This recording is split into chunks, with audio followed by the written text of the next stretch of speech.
हाल फिलहाल में हमारा देश की शंकराचार्य जी नहाने को जाता है और उसमें पुलिस की विवाद खड़ा होता है। उन्होंने भूख हड़ताल हंगर स्ट्राइक पे जाता है। कुछ दिन के बाद एक बाबा ने उनके ऊपर केस बनाते हैं और कोर्ट में अदालत में चले जाते हैं। शंकराचार्य जी का कहना है हम ही भगवान है, हम ही परमात्मा है, हम ही सब कुछ है।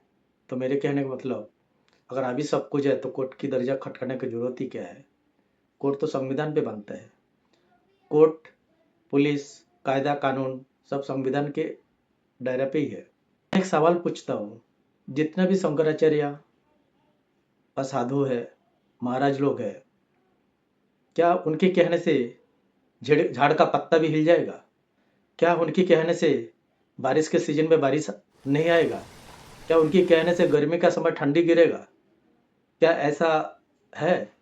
इतनी पावरफुल है। अगर इतनी पावरफुल है, जब हमारा देश में राम जन्मभूमि सुप्रीम कोर्ट के आदेश पर बनाने के लिए और पूजा की स्थापन करने के लिए जो आदेश हुआ था, तो अगर वो सही तरीका से नहीं था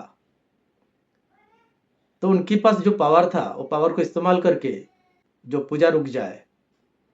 क्या उनके अंदर इतनी पावर है, कोई देश में बड़ा हादसा हो तो पहले वो बता दे ये हादसा होने वाला, इसको रोका जाए, कुदरत हमारा बात सुन ले और हम जो कहेंगे वो हो जाएगा? ऐसा बिल्कुल किसी के अंदर नहीं है। हम एक मनुष्य के रूप में आया है और हम ये सब जो भी करता हूँ हमारे फायदा के लिए करता हूँ।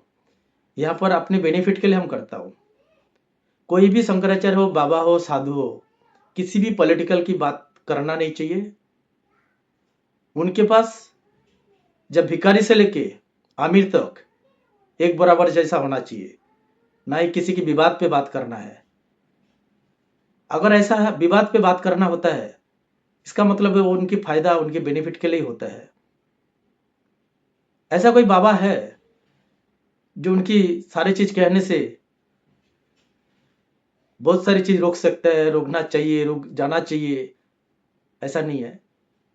एक समय देवरार बाबा जी था, जो भी मनुष्य के रूप लिया था, लेकिन उनकी बहुत सी मैंने देखा हूं।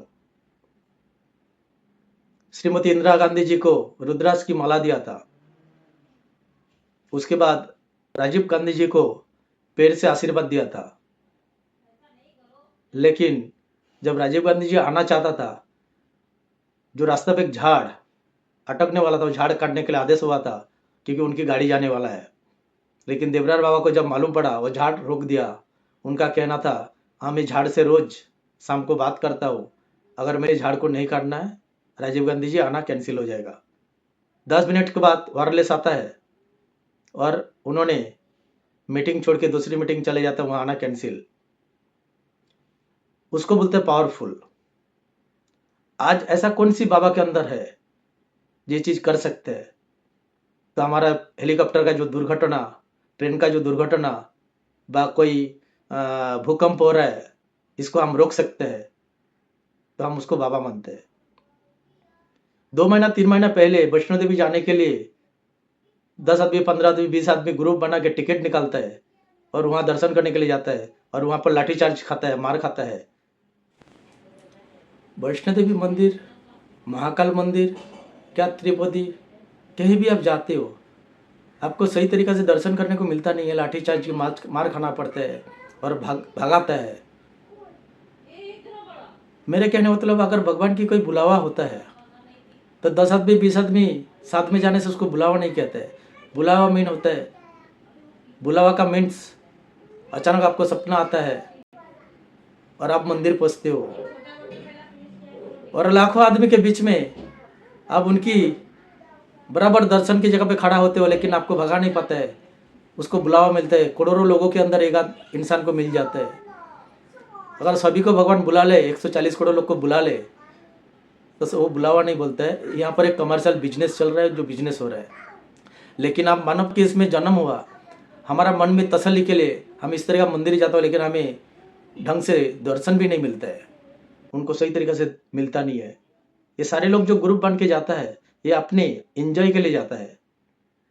दर्शन करने का समय अगर मुझे 2 मिनट का टाइम नहीं देता है तो मेरे दिल की बात मैं कहाँ बताऊं? भगवान कुदरत सब अपने अंदर ही है। अपने को सही रास्ता में चलना, सही विचार करना, गलत काम नहीं करना। आज भी बहुत सारे साधु ऐसा है जो मानव को जल्दी मिलता नहीं है, उससे भगवान को सिवा उनको याद करने के लिए दिन रात तपस्या कर रहा है। ऐसा भी बहुत सारे साधु है। ना ही वो किसी के मतलब से जानता है, ना ही किसी पार्टी से बात करता है। उसके पेट में अनाज कहाँ से आएगा उनको कोई विचार नहीं है। उनको ये पता है जो हमें देगा तो प्रभु ही देगा, जब उनकी इच्छा होगा तब देगा, तब हम खा लेंगे।